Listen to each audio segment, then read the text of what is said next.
Olá, amados, que a graça e a paz do Senhor seja com todos.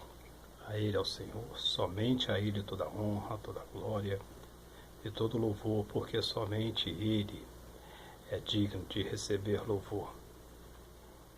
Certa vez os discípulos perguntaram a Jesus, ao verem um homem enfermo, paralítico, e eles perguntaram: Senhor, quem pecou? Foi ele ou foi os pais dele? E Jesus responde: nem ele pecou, nem os pais dele, mas essa enfermidade é para que a glória de Deus seja manifestada. Tem pessoas que perguntam muito e questionam muito a respeito de curas materiais, curas do corpo, e não curas divinas, porque a Bíblia diz que em todo tempo o enfermo seria curado, o cego, devolver vista ao cego e tantas outras coisas. Então, aqui no Brasil, onde nós vivemos, será que seria necessário acontecer tantas curas materiais, curas do corpo, de doenças, enfermidades materiais?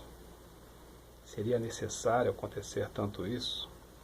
E por que Jesus orava e curava tantas pessoas? Mas era cura verdadeira, não essas curas falsas que aparecem muito até na televisão. Cura de braço, cura de pé, estava com a dor na cabeça, passou, não era esse tipo de cura. Jesus levantava um paralítico conhecido na cidade toda. Jesus curava cego, todos sabiam que ele era cego desde a nascença. Os milagres de Jesus eram verdadeiramente fortes. Não eram coisas que esses camaradas faziam. Se esses camaradas fizessem 1% dos milagres que Jesus fazia, eles seriam muito mais ricos do que eles são. E por que Jesus curava tanto? E hoje pessoas perguntam a respeito de cura, que eu não sou muito a favor, não sou muito de buscar esse caminho, porque eu não vejo necessidade nisso, não vejo grande necessidade nisso. Aí você me pergunta, como você não vê necessidade se Jesus falou que era para curar?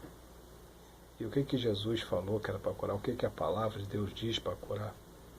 É a enfermidade do corpo ou a enfermidade da alma? Aí você pergunta se eu estou querendo usar isso para disfarçar a falta de cura, e isso também seria a falta de fé dos que oram pelos enfermos que não ficam curados. Não, não é nada disso. Tenta raciocinar como eu penso, como eu raciocino. Você pode até ter a sua ideia, mas eu tenho a minha, e é isso que eu quero compartilhar com vocês. Se Jesus, na sua época, se Jesus ele chega apenas pregando a palavra, Jesus não ia alcançar quase ninguém. Ninguém ia acreditar nele. Se ele falasse que ele era o Filho de Deus, os sacerdotes que tanto procuravam matá-lo iam conseguir isso facilmente. Então, o que Jesus fazia? Quando Jesus chegava no lugar, ele já sabia exatamente quem seria curado, quem ele ia curar. Por quê? Porque era um marketing. Jesus era... Não, Jesus ele era verdadeiro. Mas naquela época, em que pessoas eram mortas, apedrejadas, era lei, isso era costume do povo. Se você vivesse naquela época, você também ia apoiar. É que hoje as coisas mudaram, mas naquela época você ia apoiar. Pode crer, você ia apoiar, você não ia defender bandido, você não ia defender criminoso, você não ia defender estuprador. Você ia apoiar, como muita gente hoje pede isso, apoia a pena de morte. Mas naquela época era uma cultura, era coisa comum. E se Jesus não usasse esses milagres, as pessoas não acreditariam nele e certamente matariam ele muito mais rápido. Então o que acontecia? Jesus curava alguém, a cura era realmente verdadeira, porque eram pessoas conhecidas e das cidades onde elas viviam, todos sabiam das suas enfermidades. Elas, na sua grande maioria, elas mendigavam, por isso eram tão vistas. E Jesus curando aquela pessoa, quando eles ficavam atônitos, né, assustados com aquela pessoa que outrora era enferma e agora está curada, eles perguntavam, falavam, foi Jesus que me curou. Então, com isso, Jesus conseguia falar do reino, pregar o evangelho que ele mesmo começou, sem que os seus inimigos, ou seja, os sacerdotes e os religiosos da época, pudessem lhe acusar e lhe condenar de alguma coisa. Porque acusavam, condenar, mas não conseguia tocar nele, porque o povo via Jesus como profeta. Então eles tinham medo do povo. Então esse era o grande segredo de Jesus Cristo, pois ele é verdadeiramente sábio, ele sabe como fazer as coisas. E Jesus não fez somente o que está escrito na Bíblia. Lucas disse, se fosse escrever tudo que Jesus fez, teria mais de 30 Bíblias, só para escrever as coisas que Cristo fez. Então, veja bem. Então, essa estratégia era usada para a época, para aquela época. Eu acredito que para muitos países onde o evangelho é fechado, seria estratégia muito bem aplicada, porque conseguiríamos falar de Deus sem que morrêssemos antes. Por exemplo, país muçulmano você não consegue evangelizar. O evangelismo que tem lá é o evangelismo secreto. Se chegássemos no lugar desse e curássemos um deficiente, um cego, um aleijado, seja lá o que for, na presença de muitas pessoas iriam nos ouvir. Embora nos matassem, mas o evangelho ia ser bem aplicado. Essa era a estratégia de Cristo. Mas é aqui no Brasil, por exemplo, Brasil, Europa, Estados Unidos, é necessário? Eu não sei bem qual é a vontade de Deus em relação a isso, mas curas materiais, curas no corpo, elas são necessárias, não é para que igreja aumente o seu número de membros, não é para que pastores ganhem mais dinheiro com isso, não é para que igrejas sejam famosas por causa disso, homens sejam famosos por causa disso. Essas curas elas são necessárias, como Cristo disse para aqueles discípulos, é para que a glória de Deus seja manifestada. Mas o que nós podemos ver, né, na mídia, na televisão, pelo menos aqui no Brasil, a verdade é a glória das igrejas que estão sendo manifestadas. Igrejas crescendo cada vez mais e o evangelho nada. Somente marketing, igrejas verdadeiras empresas.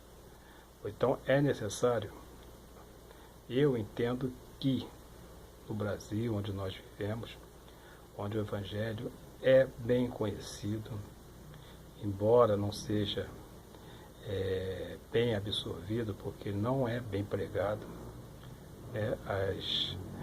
as igrejas, as pessoas, pastores que têm essa grande oportunidade de falar para uma massa, né, muito grande de pessoas através de televisão, não falam o verdadeiro evangelho, mas o evangelho é conhecido. E hoje, como é que eu, por exemplo, pregaria para um deficiente? Levanta e anda e seja convertido? Ou conheça a Deus e seja feliz da maneira que Ele quer que você seja? Como seria um deficiente hoje, com muita fé, hoje aqui no Brasil? Falaria assim, me cura, acaba com a minha enfermidade, ou ele seria como Paulo não era deficiente, mas era muito sofrido, e o deficiente diria assim, não importa se eu ando, se eu não ando, se eu enxergo, se eu não enxergo, o que importa é que eu tenho Deus no meu coração. A cura do meu corpo não é necessária, porque a minha alma essa sim já está curada. Seria esse homem que dissesse assim que agradaria mais a Deus, ou seria alguém que dissesse, se tu me curares, eu vou te servir? Qual que iria agradar mais a Deus? Certamente que é o primeiro. Mas as igrejas incentivam as pessoas a testarem a Deus. Não é fazer prova de Deus, mas provarem a Deus. Deus não está interessado em trocar a cura por salvação. Deus está interessado em salvar quem quer que seja deficiente, seja problemático, seja desempregado, seja o que for, Deus quer curar, porque Deus nos vê de maneira igual. Porque a cura não vai transformar, não vai deixar um deficiente igual aos que não são deficientes perante Deus. Porque Deus não olha para isso. Deus olha o coração. 1 Samuel, está bem claro, quando Deus buscava Davi para ser rei. Então, cura, se Deus cura alguém hoje, se Deus levanta alguém de uma cadeira de roda, se Deus dá visão ao cego, é porque Ele tem um projeto, Ele tem a intenção de alcançar alguém através dessa cura. Não para que isso sirva de marketing ou renda dinheiro para alguém. Mas o que Deus realmente quer é que todos sejam salvos pela fé, não por troca de milagres, não por troca de bens materiais. Deus quer curar a sua alma, e isso Ele cura qualquer um. Deus quer te dar prosperidade do céu, e isso Ele dá para qualquer um. Deus quer preparar você para levar para Ele, para viver eternamente com Ele. Uma vida de glória, uma vida de vitória. Isso Deus dá para qualquer um, não importa quem seja, deficiente ou não. Deus quer restaurar a qualquer um. E quem não deseja isso, a Bíblia é bem clara, não quer Deus, vai ter morte eterna. Isso aí não tem saída, não tem intermediário. Ou é Cristo, ou é Deus, ou é céu, ou é o inferno. Não tem outra opção. Então, curas materiais, eu vejo que ela é desnecessária. Mas Deus sabe quando alguém tem que ser curado e o que isso vai causar e a quem Ele vai alcançar. E lembre-se, servir a Deus não é difícil. Difícil é deixar o pecado. Até a próxima, querendo Deus. E lembre-se também que aqui embaixo na descrição eu deixo exatamente a minha intenção em ter esse canal. Lendo você entendendo e crendo que eu desejo exatamente o que está escrito aqui embaixo. Se desejar, se inscreva no canal, dá aquele like, dá aquela força, divulga, para que juntos possamos levar o verdadeiro Evangelho de Cristo que Ele nos deu em missão para levarmos para todas as outras pessoas. Um forte abraço e que Deus nos abençoe sempre.